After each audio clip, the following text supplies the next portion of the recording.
This is part 7 of my recap on the demonic king who chases his wife.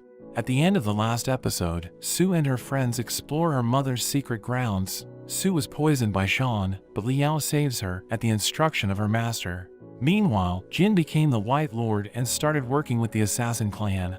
Sue and Liao spend the night together, and Liao seems to be finally over Jin.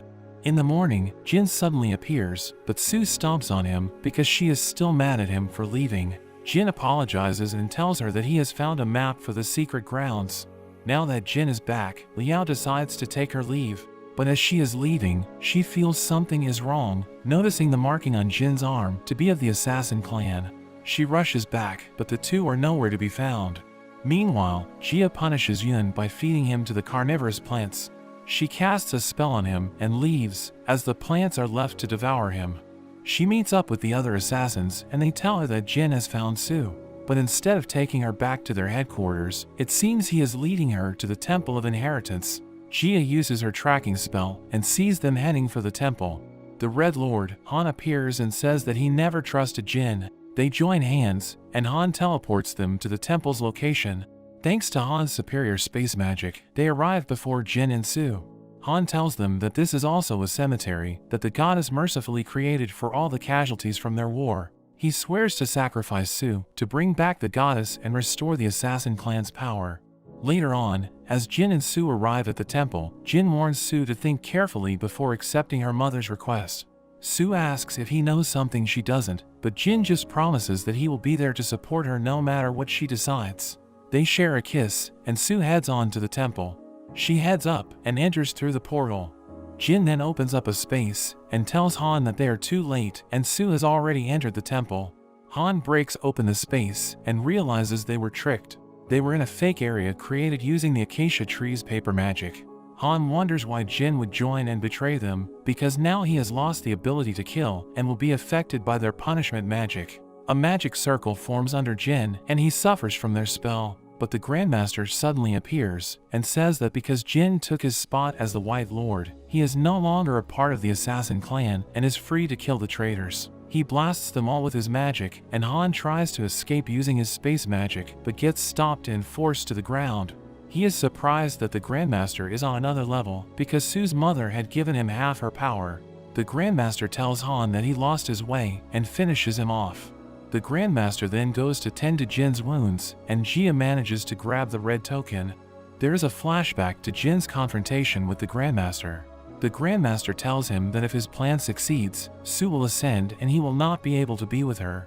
Jin doesn't like the options between this and the assassin clan's plan, but he decides to work with the Grandmaster as long as he promises to let Sue decide on her own. The Grandmaster agrees with the condition and hands his white token over to Jin. The Grandmaster tells Jin that he is now the master of the assassin clan, but he has no interest in it and destroys the white token. We also see that Yun survived, thanks to Mei and her master. They all end up meeting together and wait for Sue to return.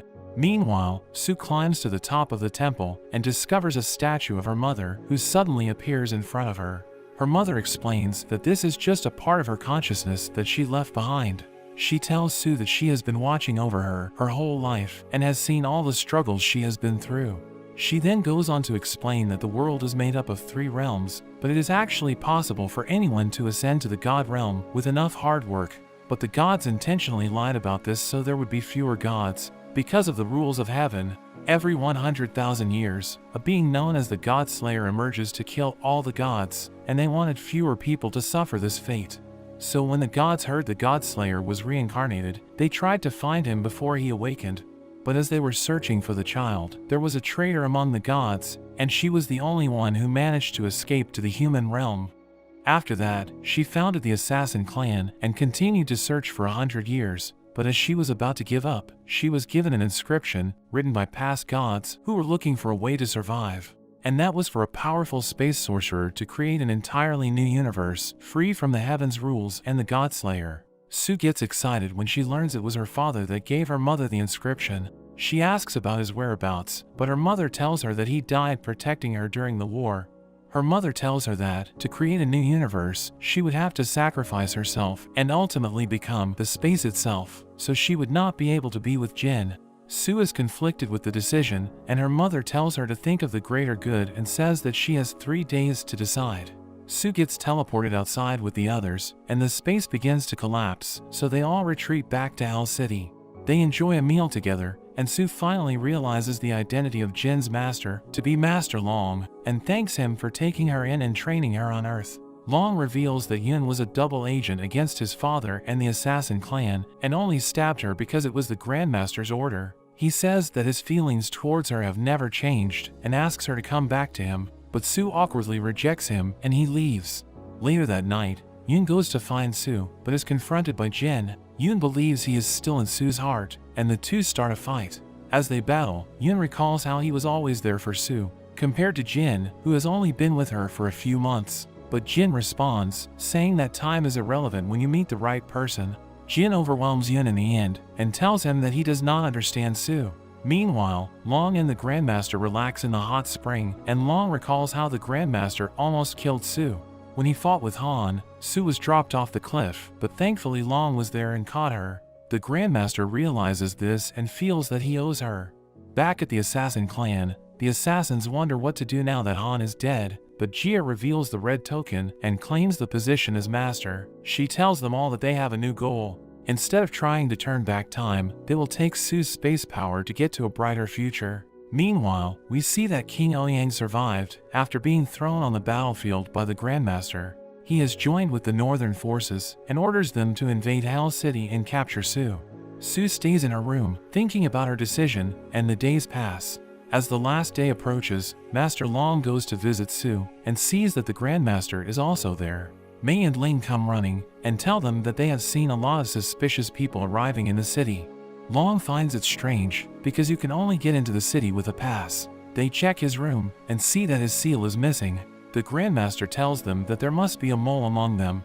They quickly go to check on Sue and find it to be Liao pretending to be her. Yun also reveals himself as the one who stole the seal and sold the travel passes into the city. He says that everyone is after Sue, but he is leading them into a trap because Sue has already left.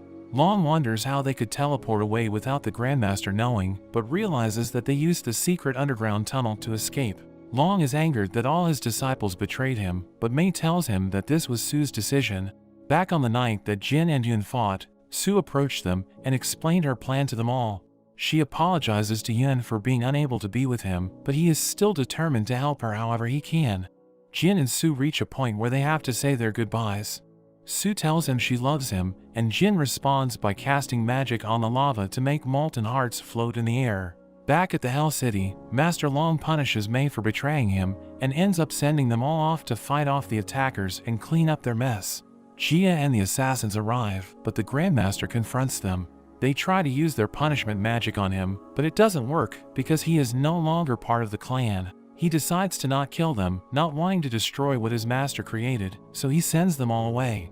The city has become a battlefield, and King Ouyang gets confronted by Yun. The king tells him once he reverses time, he promises to love and cherish him in the next life. He attacks Yun, but gets defeated in the end. Yun tells him he will spare him if he makes him king. Ouyang hands over the king's seal, but tells him that in order to escape from the north, he made a deal with the leader and offered up most of their lands. Yun declares himself as king and orders the retreat of his troops. Master Long confronts the leader of the northern forces, but is surprisingly blown away. As they are about to clash, Jin suddenly returns to aid his master. The man throws spinning discs at him, but Jin's lightning destroys the weapon. Jin charges up his attack and blows the man away. Meanwhile, Sue gives her decision to her mother.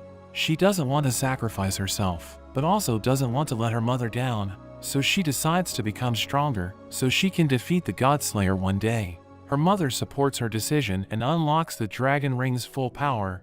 This raises Sue's power to the next level. And with this power, the acacia tree also evolves, and Ming transforms into a human form. Her mother warns her that the Godslayer will awaken soon, so she must train even harder and find allies she can rely on. Her mother tells her that her father's soul is sealed in the dragon's ring, and Sue wonders if she can bring him back. A beam of light shoots up into the sky, and everyone watches from a distance. Long is surprised that the Grandmaster let Sue make this decision, but he says his debt to Sue has now been paid. Sue had always felt like a prisoner to destiny, but now she finally feels like she knows who she is and is the master of her own destiny. She is joined by Jin, and she wonders what their future holds. But that's where the series ends. Remember to give the video a like and tell me what you liked most about the series in the comments down below. Thanks for watching, and I'll see you next time.